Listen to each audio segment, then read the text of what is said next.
Hello and welcome to the latest Business of the Business podcast. I am your co-host, JP Champaz from the two-man power trip. Of course, joining me is my co-host. He is the doctor himself, Mr. Lavie Margolin. Lavie, what's going on today, sir? So, John, I'm going to start out, a lot more serious than we typically are. We unfortunately had this occasion once in a while to do that. But first, before any related stories broke, I did want to acknowledge the memory and the horrible tragedy of terrorism on October 7th, 2023, in Israel against the people of Israel, where 1,200 people were brutally and terribly murdered. One of them is Amit Magnesi, who we acknowledged at that time, but just wanted to acknowledge him again. He was 22 years old. He was just attending the Supernova Music Festival in the Negev Desert. He wrestled for the Israeli Wrestling League and IPWA. I think those are the big leagues relatively over there.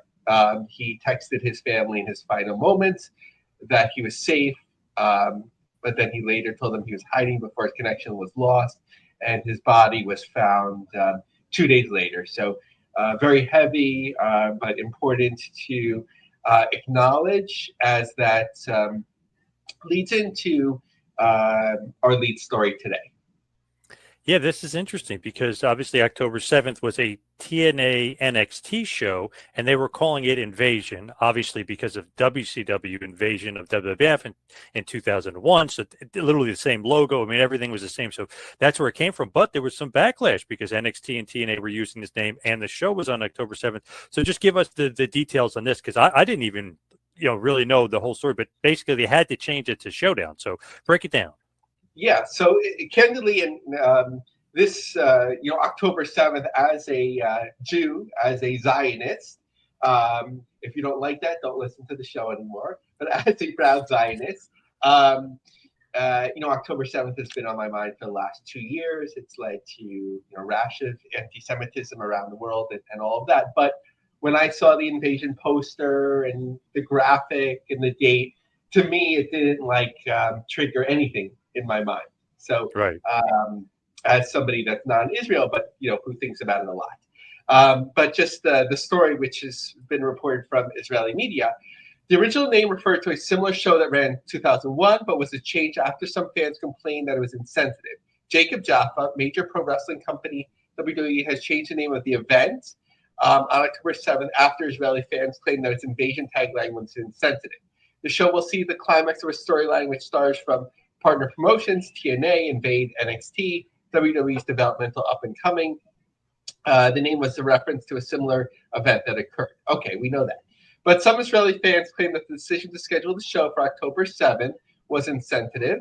An article in Israel Hayom claimed, that means Israel Today, the choice of the name and the date is viewed as extremely insensitive. The term invasion on such a sensitive date, which directly calls the infiltration of Hamas into southern communities of Israel, raises question about who is the organizations responsible for this preposterous decision. One fan also pointed out that the show's logo features the pronounced V letter and was used for the 2001 iteration, unintentionally resembles the downward-facing red triangle used by Hamas. So they actually did change the name, and they addressed it in the storyline of Santino Marella, saying that this is not invasion. We've been working together wonderfully for months. This is more of an NXT and TNA showcase. No, a showdown. So I think that they addressed it very quickly. It could have been a bigger issue. I don't think it was for most, but the owner of Anthem, Len Asper, right, and the owner of TKO, right, Ari Emanuel. Yeah. They're both Jewish, and they're both outwardly Jewish and so on. So I don't know if this would have reached their desks at any point, but I don't think there was anything deceptive or anything like that going on. I think it was sort of like a conflation of bad circumstances. But when you have two things together, and a third that I'm just going to introduce, but be clear about, it could have been bad. So, the name of the event on the date The triangle isn't that similar in my opinion. The Hamas red triangle is filled in red, whereas the Invasion is just highlighted red. But when you have those two together, and the third, which could have been awkward, first before I talked about Mustafa Ali, what did Vice President Harris used to say? Let me be clear. So, but first I said, let me be clear. Mustafa Ali has not publicly stated any affiliation with Hamas or anything like that. So let me be clear on that. However, he has been very outwardly pro-Palestinian and critical of Israel and calling it a genocide. And he even wore to a TNA event recently certain garb that connotes, standing with the Palestinian people, and specifically a young girl who died. So it just would have added, to the awkwardness of the event, calling it that on that date with that symbolism.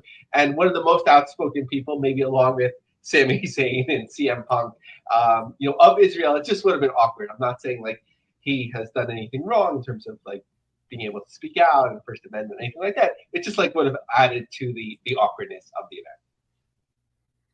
A lot of craziness going on. So obviously it has been changed. It will be NXT versus TNA Showdown. And I was talking to several different people about it. It's just some of the teams are kind of NXT influenced. Some of the champions are NXT influenced. So it's TNA NXT Showdown, but very, very heavy influence of NXT, big time. Yeah, it's their angle, and they control everything, and we'll have to see what happens afterwards. And we'll get into TNA more deeply in a moment, but I just wanted to cover with the NXT side, which we don't always do, some of the interesting points. So there's another series of live events. So curious to see if this is a trial run or if this is an ongoing thing. I think in terms of wrestler development, doing so every 3 weeks, once a month, or maybe every 2 weeks would be a lot, but depending on what they want to do, getting out there in semi mid-size, maybe smaller, below the mid-sized arenas or theaters, I think is a good idea for the talent. I'm not sure what their expectations are yet, in terms of ticket sales and that sort of thing. So WrestleTix is going to cover it as much as possible. There's a fair amount of GA section. So of 2 of the 3 shows, they told me that they're not going to be able to have complete numbers, but we'll be getting some of that. But just a look in terms of the screenshots that I've taken. October 9th in Columbus, Ohio. First few rows are mostly gone, and then there's a fair amount of tickets remaining. And as we're recording this, just 6 days to go. In Detroit, Michigan, the Masonic Temple, which is quite well known for wrestling as well. The first row is gone, and then quite a few tickets remaining as well. And then again, another venue, Agora Theater in Cleveland. Most of the tickets around the ring are sold, but a fair amount of tickets remaining as well. So nothing knocking out of the park, and a fair amount, in the first rows of the balcony are gone. So nothing knocking out of the park, but just to see how much viable this is. I think if they stick with this eventually, a lot of people that want to see WWE wrestling cannot right now with the prices. So depending on what their objective is, if they were to see this with, let's say, 3 or 4 over WWE talents who appear regularly on television, they could probably promote that well. We've talked about in the past possibly using CW affiliates, depending on the town and the strength, to sort of pump these events up for a few weeks with giveaways and maybe local news features and tie-in and so on. I don't know, how committed they are in that way, but that's just an idea. And John, kind of breaking as we're recording this, they'll be back at the theater at Madison Square Garden on November 18th, the day after John Cena's final match, unless he does one here, but I think that would count against the number. Maybe he'll make an appearance, but maybe not. So that'll be interesting to see, both in terms of the tickets sold eventually and the prices and who appears. 4,775 were the ticket estimate from WrestleTix last year, and I just think it's a good idea, smart way to pair it. And unless you're in the back of the theater where I was with WCW when they had a show there, Sting against the Giant, Randy Savage against Ric Flair, which was pretty great. But when people stood up, it was really hard to see anything, in a theater type of sellout. So in better seats, it's a cool venue to be in. Yes, very, very cool venue there, right next to Madison Square Garden. So what is going on in TNA? You mentioned TNA. What's going on in the world of TNA right now? So the mysterious Bobby Axelrod, a man in media who seems to know a lot, but we don't know who he is. I had seen these numbers before, but I couldn't find it. And when I think he was the first one to reference it. When he referenced it again, I felt more comfortable sharing it because it's his information. So he said on TNA generally, the math doesn't lie, that year to year, they lose $5 to $8 million. There's 12 months they're aiming towards to profitability. And as we've talked about, they're hoping for a $10 million deal. This article that they wrote kind of focused on Carlos Silva and if he was qualified for the role and so on, which it kind of seemed a little bit dated because although he took a lot of the momentum that was already building and, what could he do? He just put in the role. That I think he's doing, a fine job, at least as we could tell outwardly. So with there being another big TNA show and them hoping to sell a lot of tickets, which they have to a degree, he's doing that tour again, which he did in July, where he's getting a lot of attention for talking about a TV deal. And now it's interesting because in July, he made it sound really like it was coming. And okay, in the summer, people take vacations and they'll be delayed a little bit, Labor Day, whatever. But now he it's kind of reframing it, I feel, that before they were just talking, and now they have somebody that they're serious with and so on. So he's done a lot of these interviews, or a lot of people are reporting on a limited number of interviews, but with TV Insider, they asked him, you've talked before about a timeline when it comes to a possible new TNA network or streaming deal. What kind of update can you provide? We're now in active negotiations with a partner, and we're going to work through that. I can't really put a timeline on how long that will take. The good news is the process has started. We're no longer just talking to a bunch of people to sort of gauge interest. Now we have an interested partner and working through potentially a deal for 2026. It's going to happen as soon as it can happen. We were working on it as recently as yesterday, exchanging papers and trying to figure it out. We're excited about it and keep pushing it forward to get this over the finish line. It's done when it's done, over the finish line. So maybe we'll hear about it next. I don't know what next big venue they'll book in early 2026, but it could happen. But John, I am speculating for the first time on a potential outlet that they had, and I did so well at Real American Freestyle where I didn't have to eat my hat. I'll make another prediction, but I'm not going to say if it doesn't work out, I'm going to eat my hat on this one. So we have these two buckets here, right? The CW, which obviously there's been a lot of investment in the brand on the CW. There's TNA passing through. I mean, CW doesn't necessarily have control of who WWE brings on, but they're creating an awareness on the CW. So that just seems like if something is cooking, and even this, I was going to say the Invasion show, whatever, the show that's upcoming, it just seems like it's co-branded, even though obviously it's weighted towards WWE very much. But the other side of it is the NBC Universal, which a lot of people are talking about Peacock. But there's now a return of a cable station previously known as Versus. Its final iteration was the NBC Sports Network, which no one was really watching. But now that there's that split, with NBC Universal, where they're sort of breaking out their networks, like USA Network, into their own public offering. Now what do they do with some of their sports, right? So they're bringing back their channels. So NBC Sports Network first launched in 2012 when the Versus cable network was rebranded. NBC used it for programming like NASCAR and Premier League with various college sports until it was shut down at the end of 2021. However, NBC SN now returns as USA will no longer be under the NBC Universal umbrella. Comcast spun off its cable channels for NBC Universal into a new company called Versant. That company will own networks like USA, Golf Network, E, CNBC, and MSNBC, and the channels will no longer use the NBC logo when Versant officially starts operating independently. What do you call CNBC and MSNBC? So to me, TNA would be an ideal fit for a network like this because it's traditional wrestling on television, meaning that you have a new network. They're not going to start out with a lot of momentum. How do you bring attention to them? You put wrestling on it.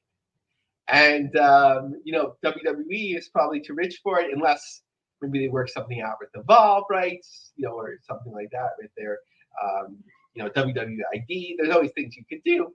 But I think TNA would be ideal here. Maybe like TNA didn't seem like ideal on Peacock alone, but maybe you have the program here, and then for Peacock, if they have the premium live events, you sort of can drive like that percentage over there. Maybe they would subscribe to Peacock. So in terms of additional TNA news, let's talk about the live events. And to me, even though perhaps it was about average or under average for TNA for the year, I think these were great numbers, where they were and what they did. So Victory Road in Edmonton, 2,718 tickets for Victory Road on September 26th. And then the next night, the second night is always really hard to hold up, 2,030. So we don't know how many were comps or whatever, but I think those were great numbers. Now, we haven't been able to report Bound for Glory numbers in a timely basis on the show in a while, depending on the timing of when WrestleTix drops and so on. But we do have the latest now, and it's looking very good. Maybe not to break their all-time record in Long Island, but maybe it will, depending on how many interviews are done. So 4,518 tickets moved, plus 384 from 6 days ago. As of this, 10 days to go.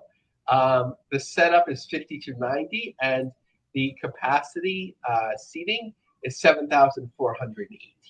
So I think if Carl Silva didn't promise or didn't say he hopes to break the record, this would already be a win here. You sort of have to balance that out.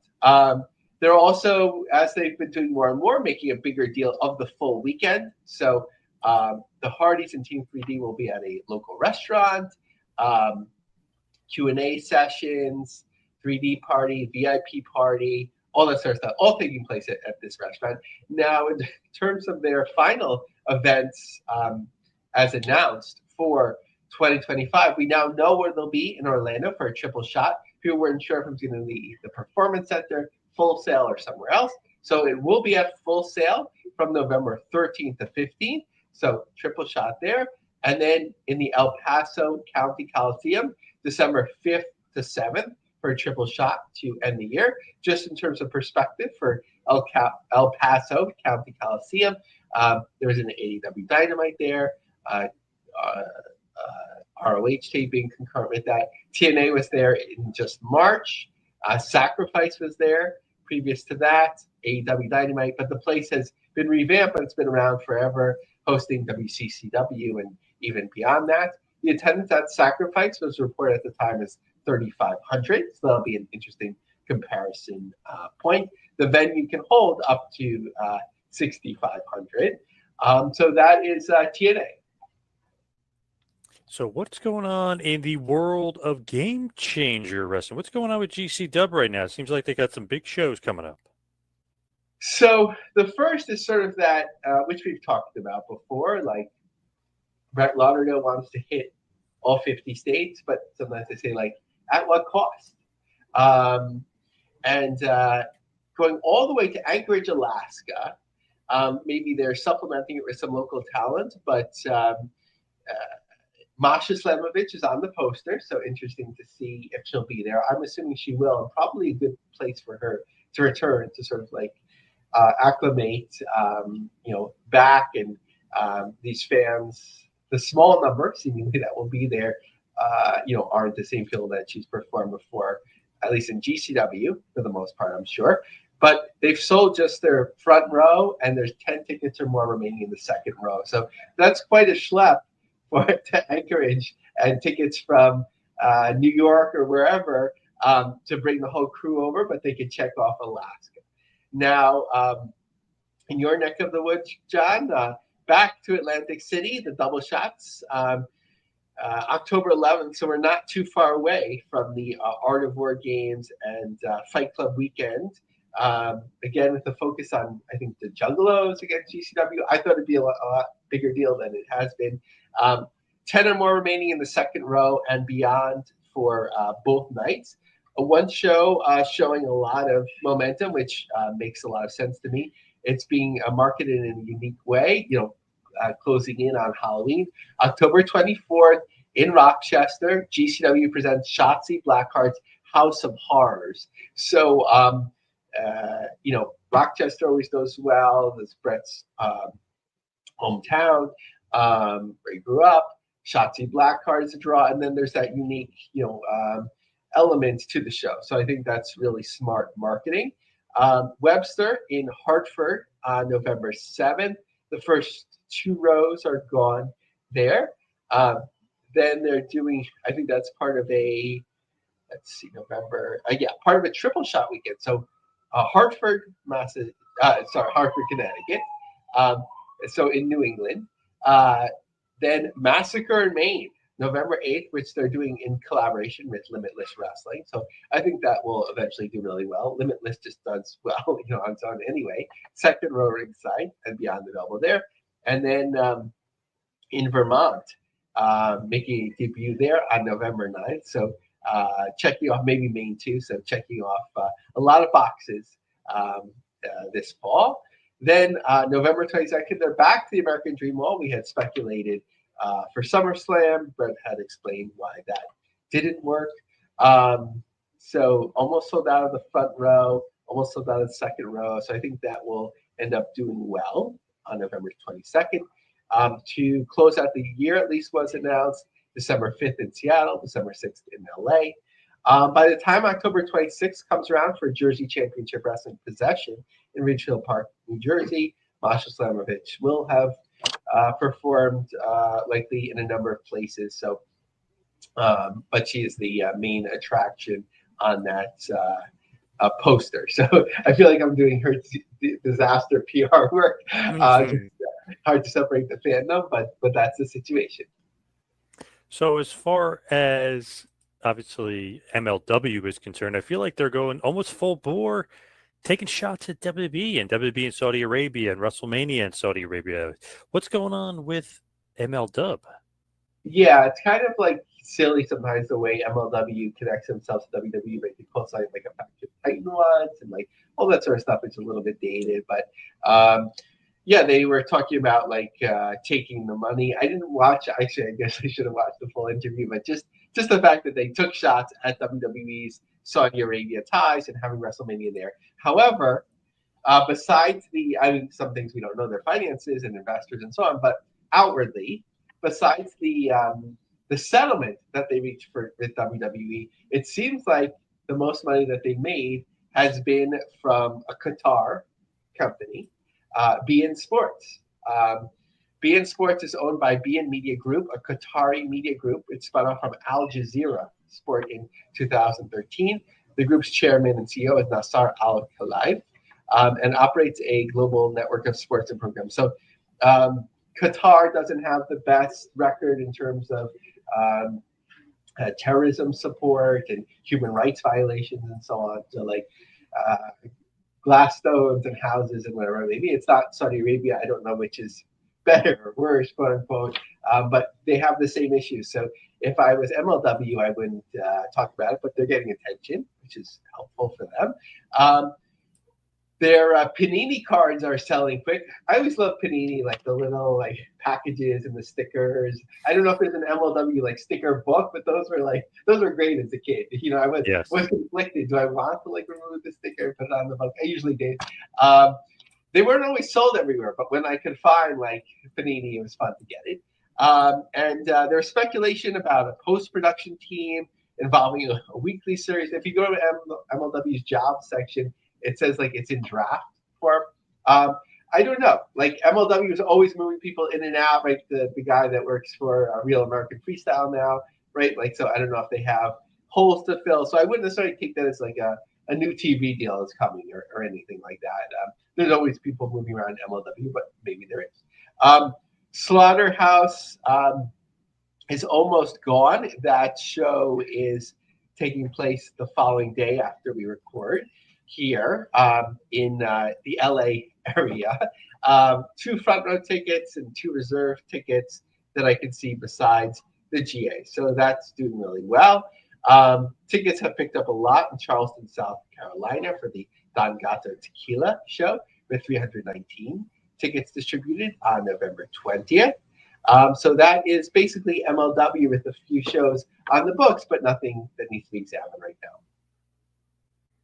Now, what is going on in the world of Real American Freestyle? Looks like their tickets aren't doing maybe as bad. Maybe the first show did really, really well, but how's everything going after that, though? How's the second reincarnation here? Yeah, so I think that the expectation for the second show isn't as high, and they're in the right place. I guess it's creeping up faster than it seemed, but October 25th, they're in Penn State's wrestling area, Bryce Jordan Center, where they've distributed 950 tickets, a setup, of 2,917 with 75 or 7,800 tickets possible on the show. As sort of was hinted at on Conrad's show with Eric Bischoff, and then I found the guy, but I forgot his name. There's an older executive who loves Penn State wrestling and amateur wrestling, and he apparently is one of the ambassadors in Real American Freestyle. So he kind of made this connection between the two, and it just seems like it makes a lot of sense there. Penn State has a glorious wrestling program. Maybe you can let students in for free or whatever it is at a very discounted price if you need to, and kind of fill the space decently for their Fox app. But a lot of momentum after the first show, so we'll see how they go. Fun surprises. I think this is like a good landing space for, like, in terms of the marquee or specialty matches, where you could take people that are known from MMA, especially, who, it's just not safe for them, or it's not a great idea for them to compete in MMA anymore, but can be competitive, who have somewhat of a wrestling background or wrestling skills. Sort of like you can pump up events in that way, while at the same time you're building the actual amateur wrestlers that are at their peak. So that's RAF. What is going on in the world of the NWA? Because it looks like Shotzi, you were talking earlier, she's making her way back to the NWA. Yeah, Shotzi Blackheart battles Natalia Markova October 17th at Sam Hain Part 3 in Atlanta. So good draw of Shotzi. Natalia Markova is one of the unique draws of the NWA. Certainly, I'm not aware of her competing other places at this point, although I think she's been around a lot longer than I had realized when I looked up her cage match and so on. They're in center stage, 165 tickets distributed, 16 days to go. So we'll see what happens. Hopefully it picks up for them for sure. Now, what's going on with Triller? It seems like there's some news maybe as far as bare knuckle fighting championship. Like, what's going on with Triller? Yeah, so again, I'm not going to claim I understand this all completely, but from what I do understand, or think I understand, it seems kind of stunning. So David Feldman was on the Ariel Helwani show, and he asked him about what's going on with Triller.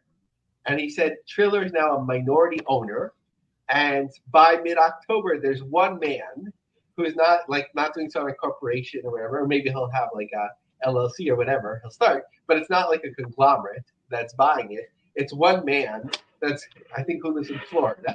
They're always from Florida, who is going to be buying the majority interest in Triller, and it's valued at and he's buying it at a value of $350 million. So that doesn't mean necessarily he's buying it. He's giving them $350 million. It's being valued, whatever majority ownership he's getting, whatever percentage he needs for that, it's valued at $350 million. what's kind of stunning about that is that's like, the stock was up a good deal amount today, but it's about 2 times the value of Triller overall. So it's interesting. Like, we don't know, did Triller sell it back to Feldman or like on a contingency or something like that at a cheaper price because they needed the cash? Because if they're no longer the owner, right, they had to exchange something to get there. It's not forthcoming in terms of the way I understood it. Now, Zach Arnold, MMA Draw, former guest of the show, he had reported in April 2025 that Triller offered Bare Knuckle as collateral for a $10 million convertible note from a mysterious Grand Cayman Island entity. So did this financial entity in the Cayman Islands like already have control of BKFC? It's like so complicated. And the stock is doubled in the last month. So it went down a ton, but if you bought it at the bottom, it would double it. I often think about it, but it's so risky. So there's a lot going on there. So once the sale goes through and BKFC announces the sale, if I was a stockholder, I would, non-legal advice, non-financial advice, but I would probably inquire with a lawyer about a class action lawsuit to better understand the value that BKFC was sold as, having been a Triller asset, and the stock is performing so low when that asset is worth 2 times or more of the total value of the company. Good point. Kind of crazy, isn't it? So as far as your favorite topic of all time, there's some interesting stuff in here. And of course, we're talking about here and there, but AEW and DC Comics. Am I seeing and hearing this correctly? What is going on with that and the rest of the here and there universe? Yeah, so AEW has done a little bit with DC. Of course, they might be partly owned by Time Warner, Discovery Time Warner, whatever it's called. But they've done like the comics, like specialty covers have featured AEW wrestlers and so on. But like the Superman movie was a huge hit. The Batman movies have been huge hits, but like sometimes the way it comes over to AEW is still like more like and I'm a huge comic book fan, so I'm not. But like the Marvel stuff is kind of cool, but like the DC stuff, oftentimes it comes across kind of like as nerdy. Like, so I'm not sure again, some angry messages, right? But like I'm not sure how well it translates there. Like we were talking about Pokemon, like that worked really well in CMLL, and actually I think it would have worked really. It can still work really well in AEW, but like you have to be careful with like carrying over like the comic book characters if you're not getting any cred from like the successful movies, like how you portray it and so on. I guess certain wrestlers can wear like some additions to their gear or whatever that relates to DC. So it has the potential, or it has the potential of being a RoboCop, which I actually didn't mind, but like that sort of stuff where like it doesn't always translate well. Now, something sort of AEW related because they promoted it, but kind of a really cool thing, on its own. This 52 Hardway, which I think is an art gallery, that they're going to have wrestling matches with Darby Allin, sort of like having the lead on that, who will bring Sting's son that's been training with him and had been living, I think, at a certain point in his tent in his backyard as part of like the training. He's going to debut there. So, and also Awesome Championship Wrestling is like the promoter of record. So, they're, who we talked about in Poughkeepsie and so on, more upstate, or the Hudson Valley. They have that license if one was needed. I don't know how much one was needed for a gallery show like this, but I think it's a smart place to debut him. Like, it's a unique experience, but there's a lot of pressure on him to see it. So actually, I guess as we're recording this, the first night is tonight, and then night 2 isn't actually till a week later, and it was, of course, waiting list tickets once that was announced and shared by AEW. But a cool thing. But John, what do you think about like so much pressure to debut the son of a wrestler? Like it's almost like, although he wasn't connected to business, like Bam Bam Bigelow, right? And he was promoted as like debuting at Studio 54 by Paul Heyman. Like it's hard to be in that spotlight as like a David Flair. Very, very hard, and we'll see how he responds. But at least it's on a smaller scale here, and he'll hopefully not be, as pressure packed because it's a smaller venue. It's not like Brock Anderson. They literally just threw him on AEW TV and were like, "Oh, by the way, you're wrestling in front of 1 million people." You know what I mean? It's a better to kind of do it slow build, if you will. Yeah, it's hard now with everyone filming you and then putting it on YouTube or whatever. Like, going to critique you and so on. And Sting admittedly kind of sucked for 3 years. Yep. Probably not more than 3 years, but 3 years till he got it, right? Like 2-3 years, when he came to Memphis and so on. So it takes a while, but he's older. Do you know offhand like how old his son is? Not offhand, I'm not sure. I thought somewhere in late 20s is what I was thinking, but I might be wrong on that. That's fair enough. I wasn't sure if he was like already into his early 30s and so on. So still an opportunity for him, and hope it works out. There's that pressure, right? Like to go for the get up and the makeup and so on. Like if eventually he does that, it's you really have to be ready for it. But Dominic Mysterio, probably the best modern example of the son of a wrestler who kind of went his own way, but he also like ties it into the sort of like the mythos and the family storyline in a way that works really well too. So that's that. And finally, in terms of helping others in a good thing, the Cannonball fundraisers continue in really smart, unique ways. That there's a Cannonball Black card that's up for bidding. This card grants the holder free entry to participating events for 1 year. So like a ton of promotions from, of course, GCW to ones in Canada and wherever. They're like, if you have this card, we're going to let you in for free. I guess unless the fire marshal says no more people, but for the most part, it's kind of a cool thing. And I think it'll go for a good amount of money, which goes to an important cause, of course, helping Cannonball and his family. What about Big Time Wrestling? Don't forget about them. Don't leave them off the map here. Don't forget about Big Time.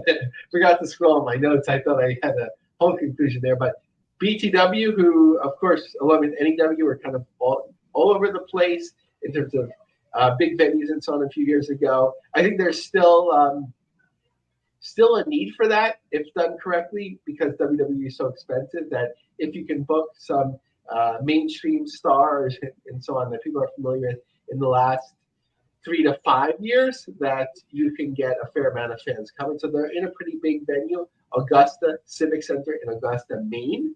So suddenly Maine is a busy place. Total number of seats on the map, 3,881. Kurt Angle will be signing autographs on the show on November 1st, but the main event is Matt Riddle, the podcast hosting Matt Riddle. So, John, if you have another opportunity to interview Matt Riddle, make sure you do it remotely, because he just goes off the handle against TMZ. That seems like a work, as they say.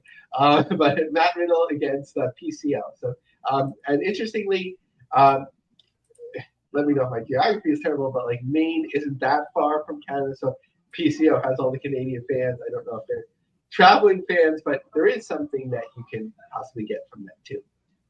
True. Now, this is going to be so random here, Lavie, but I was just having fun with this with a buddy of mine, and I was just doing a trivia question.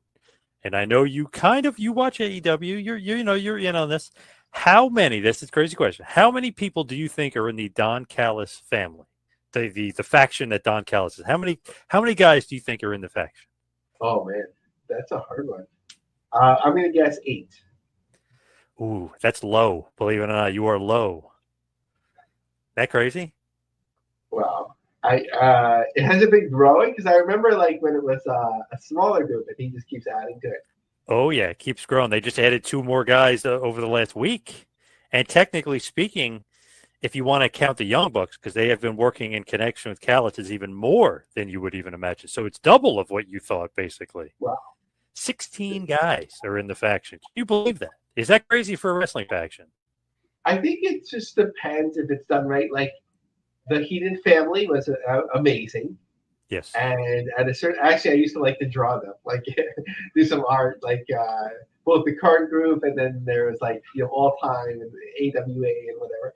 Um, I think if done correctly, you could have the same manager come out and accompany them like a lot of the show. But if it's just being like stuck in there, obviously like in the bad days of the NWO, I feel that don't belong or it's like not clear who's on top or whatever, that it could just become a mess. And if it's something that is over, you lose a lot by like trying to push too much.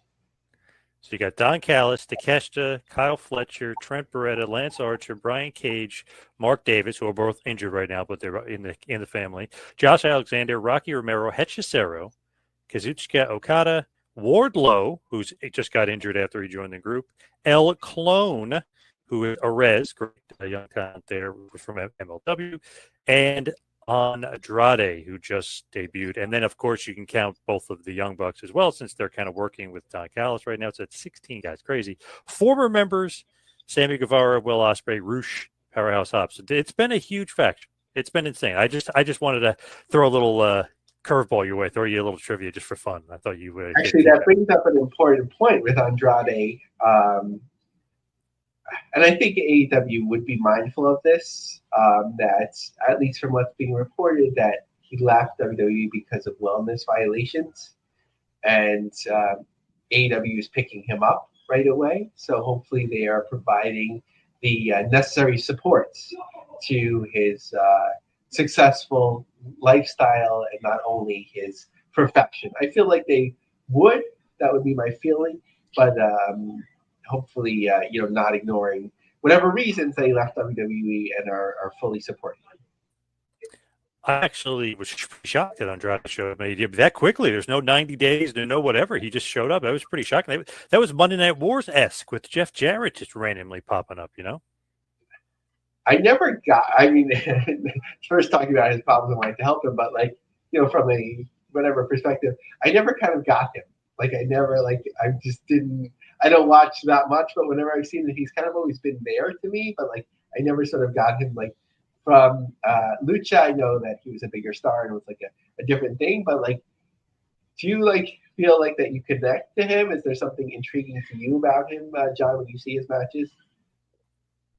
I think he's a great wrestler. I feel like he has a cool look. I always like his matches and stuff, but I don't know. There's something's been missing there. He's just been, I don't know, ever since he won the NXT title, I liked that reign and he had a couple good matches, but I don't know. It just felt like they just hasn't connected. Something's off. Like you're into it, and then I don't know, it kind of falls off. So hopefully he can somehow reconnect. Maybe this Kenny Omega feud maybe will help launch him. So, John, I have a totally unrelated question. Are you going to see the Smashing Machine? I was literally just looking up times and dates. I don't know if I can this weekend, but I actually really want to see it. I might have to just do it during the week or something, because to me, I don't know. I love that era of MMA. I love Mark Kerr and I love The Rock, and I don't know. I'm interested. I'm super interested. What about you? Are you going to go see the Smashing Machine?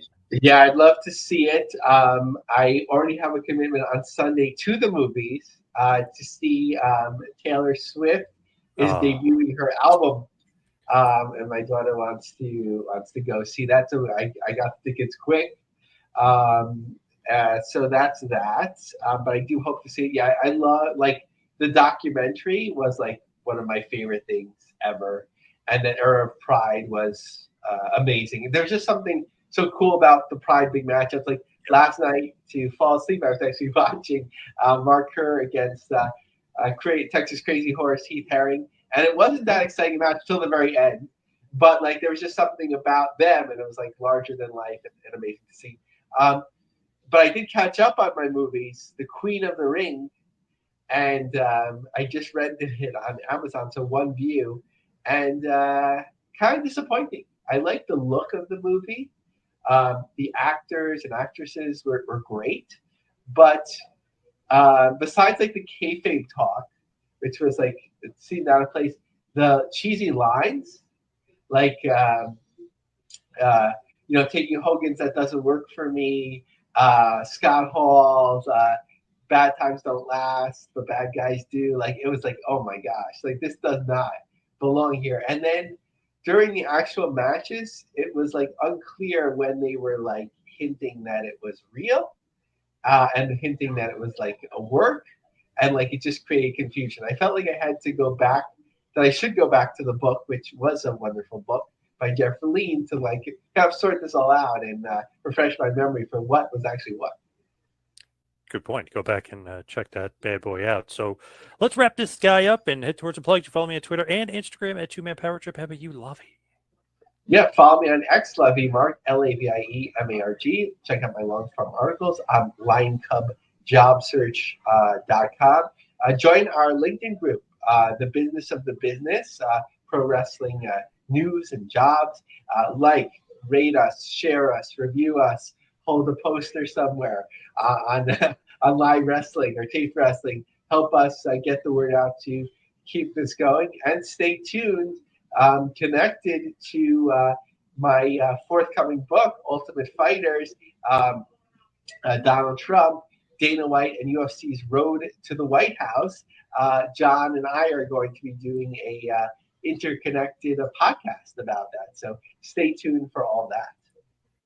Yes, definitely. I'd like to thank everybody out there for listening. See you right back here next time for the next Business of the Business. We'll see you.